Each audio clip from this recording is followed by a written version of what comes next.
Vadodara railway station પાસે આવેલા Pandya bridge પાસે સવારના પેટ્રોલ ભરેલા ટ્રેનના વેગનમાં આગ ફાટી નીકળતા આસપાસના લોકોમાં દોડધામ મચી જવા પામી હતી। આગની ઘટનાની જાણ તુરંત જ ફાયરને કરવામાં આવી હતી, જેથી તુરંત જ વડીવાડી, દાંડિયા બજાર અને TP13 ફાયર સ્ટેશનનો સ્ટાફ ઘટના સ્થળે આવી પહોંચ્યો હતો અને તુરંત જ હાઈ ટેન્શન લાઇનનો પાવર બંધ કરાવ્યો હતો તથા આગને કાબૂમાં લેવાની કામગીરી હાથ ધરાઈ હતી। ભારે જહેમત બાદ આગ કાબૂમાં લેવામાં આવી હતી। આગ ઉપર કાબૂ મેળવી લીધા બાદ સવારના 6:55 ગાડી રવાના કરાઈ હતી। High tension line pole number 396 થી 396 વચ્ચે ટ્રેનના વેગનમાં આગ લાગી હતી। ઘટનાને લઈને રેલવે અધિકારીઓ પણ સ્થળ ઉપર આવી પહોંચ્યા હતા। RPF GRPનો સ્ટાફ પણ સ્થળ પર આવી પહોંચ્યો હતો।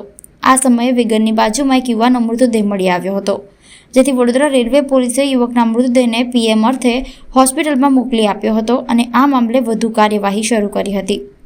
પોલીસ તપાસમાં બહાર આવ્યું છે કે યુવકે શર્ટ ઉતારીને ટ્રેનના વેગનમાં ચડી ગયો હતો અને જીવંત વીજ વાયરને પકડી લેતા તે ભડતું થઈ ગયો હતો અને ટ્રેનના વેગનમાં આગ ફાટી નીકળી હતી।